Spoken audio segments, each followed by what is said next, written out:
तो फाइनली ढूंढ ही लिया आपने। हाँ, मुझे उम्मीद थी ढूंढ लोगे। तो आज की इस वीडियो में मैं कवर करने वाला हूँ कक्षा 8 गणित अध्याय 3 की प्रश्नावली 3.1। मेरा नाम है विजय, आप देख रहे हैं सीसीएल क्लास। तो चलिए शुरू करते हैं प्रश्नावली 3.1 के प्रश्न नंबर 1 से। तो इसमें आपको 8 आकृति दी हुई है। यहाँ पे देखते हैं हमें प्रत्येक का वर्गीकरण निम्नलिखित आधार पर कीजिए। सबसे पहले आता है साधारण वक्र। क्या आता है सबसे पहले? साधारण वक्र। अब देखो इनमें से साधारण कौन सा है? पहला आपको लग रहा है साधारण, तो हाँ ये है। दूसरा लग रहा है, तो हाँ दूसरा भी है। पहला, दूसरा, तीसरा क्या आपको साधारण लग रहा है? नहीं, ये क्या है? साधारण नहीं है। फोर्थ भी नहीं है, फिफ्थ है, सिक्स्थ भी है और सेवंथ भी है। एट्थ है क्या? नहीं, एट्थ साधारण नहीं है। तो साधारण कौन से आगे हमारे पास? पहला, दूसरा, उसके बाद पांचवा, छठा और सातवां। साधारण बंद वक्र। तो साधारण बंद वक्र भी क्या होंगे? सेम यही होंगे जो उनसे क्या है? साधारण वक्र। उसके बाद बहुभुज। ये क्या है? सबसे आसान आपके लिए कि बहुभुज कौन सा है। देखो मैंने आपको बताया था कि जो केवल रेखाखंडों से मिलकर बना हो और जो साधारण हो और बंद वक्र हो, तो ये क्या होगा? बहुभुज होगा। अब पहला बंद भी है और रेखाखंडों से मिलकर बना हुआ है, तो यानी कि पहला। दूसरा बंद भी है और रेखाखंडों से मिलकर बना हुआ है, दूसरा। अब देखते हैं बंद को ही देख लेते हैं हम। तो क्या है? रेखाखंडों से मिलकर नहीं बना हुआ, तो इसीलिए ये क्या है? बहुभुज नहीं है। ये भी रेखाखंड से मिलकर नहीं बना और ये भी सेम सेवंथ। तो क्या है? केवल पहला और दूसरा क्या है? बहुभुज है। उसके बाद नेक्स्ट आता है डी, उत्तल बहुभुज। तो अब उत्तल देखते हैं। उत्तल में क्या है? जो एंगल है, एक भी एंगल 180 से ज्यादा नहीं होना चाहिए। यहाँ पे ये एंगल क्या 180 से ज्यादा, तो ये क्या होगा? अवतल। तो उत्तल क्या बच गया हमारे पास? केवल दूसरा। और पांचवा दिया हुआ है अवतल। तो अभी मैंने आपको बताया अवतल कौन सा है? पहले वाला। तो हमारे पास आगे देखो बहुभुज है, पहला और दूसरा। उत्तल कौन सा है? दूसरा और अवतल पहले वाला। तो ये था प्रश्न नंबर 1। नेक्स्ट हमारे पास प्रश्न नंबर 2। प्रश्न नंबर 2 है निम्नलिखित प्रत्येक में कितने विकर्ण है? तो मैंने आपको विकर्ण निकालने का फार्मूला बता दिया था। क्या था फार्मूला? n-3/2। अब हमें बताना है एक उत्तल चतुर्भुज। उत्तल हो या अवतल हो, चतुर्भुज तो यानी कि 4 ही भुजाएं हैं। तो चतुर्भुज के लिए क्या होगा? विकर्ण 4/3/2, यानी कि 4 में से 3 गया, 1 गुना 4, 4/2, 2। और वैसे भी आप बना के भी देख सकते हो, यहां से इसको ऐसे मिलाएंगे और इसको ऐसे, तो कितने विकर्ण बने? 2। नेक्स्ट आता है हमारे पास षटभुज, एक सम षटभुज, यानी कि जिसमें 6 भुजाएं हो। 6 भुजाएं यानी कि 6/3/2। 6 में से 3 गया 3, 3 6 18/2, 9। तो षटभुज में कितने होंगे? 9। और नेक्स्ट हमारे पास एक त्रिभुज। त्रिभुज में कितने होंगे विकर्ण? एक भी विकर्ण नहीं बन सकता, तो कितने होंगे? 0। नेक्स्ट हमारे पास प्रश्न नंबर 3। उत्तल चतुर्भुज के कोणों के मापों का योगफल क्या होगा? अभी मैंने आपको बताया कि उत्तल हो चाहे अवतल, कोणों का योग तो कितना होगा? सेम होगा। कितना? 360। यदि चतुर्भुज उत्तल ना हो तो क्या यह गुण लागू होगा? हाँ बिल्कुल लागू होगा। क्यों? क्योंकि ये उत्तल या अवतल पर निर्भर नहीं करता कि जो कोणों का योग है वो कितना होगा। उसके बाद है प्रश्न नंबर 4।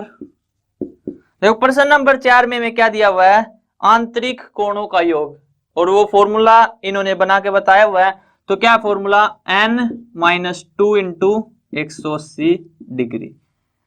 अब इसी पे बेस आप निकाल सकते हो क्या कि जब n क्या हो? 7 हो तो कितना सम आएगा, जब 8 हो तो कितना आएगा, जब n 10 हो तो कितना आएगा, वो आप निकाल सकते हो। नेक्स्ट प्रश्न नंबर 5। समबाहुभुज क्या है? इंट्रो में बताया था, दोबारा बता देता हूं। समबाहुभुज भुज जिसमें समान तो भुजाएं हो, यानी कि उनकी लंबाई कह सकते हो आप, समान भुजा और समान कोण। यहाँ पे आप भुजा की लंबाई लिख सकते हो एक तरह से, तो भुजा की लंबाई बराबर होनी चाहिए और कोण क्या होने चाहिए, सभी बराबर। एक समबाहुभुज का नाम बताइए जिसमें तीन भुजाएं हो। तीन भुजा तो क्या कहेंगे, सम त्रिबाहु त्रिभुज, यानी कि तीनों भुजाएं समान है, इक्विलेटरल ट्रायंगल कहते हैं इंग्लिश में उसको। उसके बाद चार भुजाएं समान है, अगर चार भुजाएं समान है तो उसको क्या कहेंगे, वर्ग कहेंगे। क्या कहेंगे, जिसकी चार भुजाएं समान है उसको कहेंगे वर्ग, और जिसकी छह भुजाएं समान है उसको क्या कहेंगे, समषटभुज। क्या, समषटभुज। नेक्स्ट प्रश्न नंबर 6, निम्नलिखित आकृतियों में x कोण की माप ज्ञात कीजिए, यानी कि हमें क्या है, कोण का माप बताना है, x का मान बताना है। एक तरह से चतुर्भुज लग रहा है क्योंकि इसकी चार भुजाएं है, और चतुर्भुज में चार भुजाओं का यानी कि सभी कोणों का योग कितना होता है, 360। तो यानी कि 50 जमा में 130 जमा में 120 जमा में x बराबर है 360। 50 और 13 यानी कि 130 और 50 180, 180 और 120 300 जमा में x बराबर है 360। तो x क्या आ जाएगा, 360 माइनस 300। 360 में से 300 गया 60, तो x का मान क्या आ गया हमारे पास, 60। अब अगर हम इन चारों को जोड़े तो जो सम है वो कितना आता है, 360। नेक्स्ट इसका बी पार्ट क्या है, यहाँ पे x का मान बताना है। तो x का मान क्या होगा, देखो ये हमें दिया हुआ है 90 डिग्री, तो ये भी क्या होगा 90 डिग्री। क्यों, क्योंकि एक रेखा पे जो टोटल सम है कोण का वो कितना होता है, 180 डिग्री। अगर ये 90 है तो ये भी क्या होगा 90। अब बस हमें क्या करना है, इन चारों का जोड़ कितना होगा 360, यानी कि x जमा में 90 जमा में 60 जमा में 70 बराबर है 360। क्यों, क्योंकि इसकी कितनी भुजाएं है, चार, 1 2 3 4, तो 360 होगा ये। तो x कितना आ जाएगा हमारे पास, 360 माइनस, देखो 6 और 7 13, 13 और 9 22, यानी कि 220। 0 का 0, 6 में से 2 गया 4, 3 में से 2 गया 1, तो x क्या आ गया 140 डिग्री, यानी कि x का मान आ गया हमारे पास 140 डिग्री। नेक्स्ट सी पार्ट में क्या है, x का मान बताना है। अगेन क्या करेंगे, लाइन के हिसाब से, एक रेखा के हिसाब से, अगर ये 70 है तो ये कितना होगा हमारे पास 110 डिग्री। अगर ये 60 है तो ये कितना होगा 120 डिग्री। तो यानी कि 30 जमा में x जमा में x जमा में 120 जमा में 110। अब देखो हमारे पास कुल साइड कितनी दी है, 1 2 3 4 5, 5 साइड है, तो सम कितना होगा n माइनस 2 गुना 180। 5 में से 2 गया 3, 3 के 180 से गुना, 18 दूनी 36, 38 54, यानी कि कितना होगा 540। कैसे निकाला, n माइनस 2 गुना में 180, इस फॉर्मूले से हमने निकाल लिया। कुल सम कितना होगा 540, और 540 किसके बराबर है, 30 जमा में x जमा में x जमा में 110 जमा में 120। अब देखो x और x 2x, 30 और 120 150, 150 और 110 260 बराबर है 540 के। 260 उस तरफ जाएगा, यानी कि 540 माइनस 260, 14 में से 6 गया 8, 4 में से 2 गया 2, कितना आ गया 2x आ गया 280, तो x कितना आ गया 140 डिग्री। x का मान क्या है हमारे पास 140। देखो सबसे पहले रेखा का गुणधर्म क्या होगा कि अगर ये 70 है, एक रेखा पे कुल सम कितना होता है 180, अगर ये 70 है तो ये कितना होगा 110, ये 60 है तो ये कितना होगा 120। अब 5 साइड है यानी कि पंचभुज है, तो पंचभुज के आंतरिक कोणों का योग कितना होगा, तो उसका फॉर्मूला क्या है n माइनस 2 गुना 180, तो 5 में से 2 गया 3, 3 गुना 180 540, कितना होगा हमारे पास 540। तो सभी को जोड़ा तो 540 आया, तो यहां से x क्या आ गया 140। लास्ट हमारे पास इसका डी पार्ट, देखो यहाँ पे हमें क्या है, x का मान बताना है और जो साइड है वो क्या है, सभी बराबर है। और कितनी साइड है, 1 2 3 4 5, यानी कि पंचभुज है। तो पंचभुज में अभी अभी निकाला था, आंतरिक कोणों का योग कितना आया था, 540। और टोटल कोण कितने यहाँ पे, 1 2 3 4 5, कितने हैं, 5। तो 5 से भाग करेंगे, 5 एकम 5, ना चालन की 0, 5 अट्ठे 40, यानी कि x का मान क्या आ गया, 108 डिग्री। कितना है x का मान, 108। क्योंकि देखो कुल योग कितना आया था, 540, और एंगल यानी कि कोण कितने दिए हुए हैं, 5। तो अगर कुल 540 है और कुल है 5 कोण, तो अगर भाग करेंगे तो कितना आएगा, 108 डिग्री।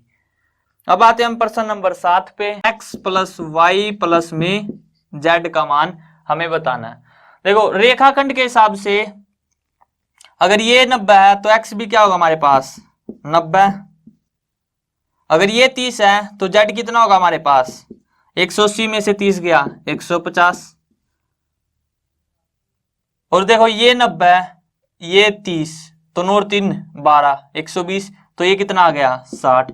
अगर ये 60 है तो ये y कितना होगा, 180 में 60 गया 120। तो जोड़ लेते हैं इनको, 15 और 12 27 और 9 36, यानी कि x plus Y plus Z कितना आ गया हमारे पास, 360। दोबारा देख लेते हैं, 15 और 12 27 और 9 360, 36, यानी कि 360। तो 3x plus Y plus Z क्या आया, 360। और यहां से एक बात भी आप याद रख सकते हो कि जो बाह्य कोण है उनका योग कितना होगा, 360 डिग्री। भुजाएं इस पे मैटर नहीं करती कि कितनी भुजाएं होंगी उसकी। अगर यहाँ पे 4 भुजा होती तब भी जो बाह्य कोणों का योग कितना था, 360। अगर 10 भुजा होंगी तब भी क्या होगा, ये 360। उसके बाद है लास्ट पार्ट सेकंड। तो हमें बताना है x plus Y plus Z plus W. कैसे करेंगे, देखो चतुर्भुज है, 4 भुजाएं है, तो यानी कि ये पहले हम निकाल लेते हैं ये एंगल। अब देखो 120 और 80, 200 और 60, 260, तो ये कितना बच गया, 100, क्योंकि टोटल सम क्या होता है, 360। अब देखो लाइन के हिसाब से अगर ये 80 है तो y कितना होगा हमारे पास, 100। इसी तरह से z कितना होगा, ये 60, तो z कितना होगा, 100, 100 नहीं 120, क्योंकि 120 और 60 180 होगा। x कितना होगा, ये 120 है तो x आ जाएगा हमारे पास 60। और w ये 100 है तो ये कितना आएगा, 80।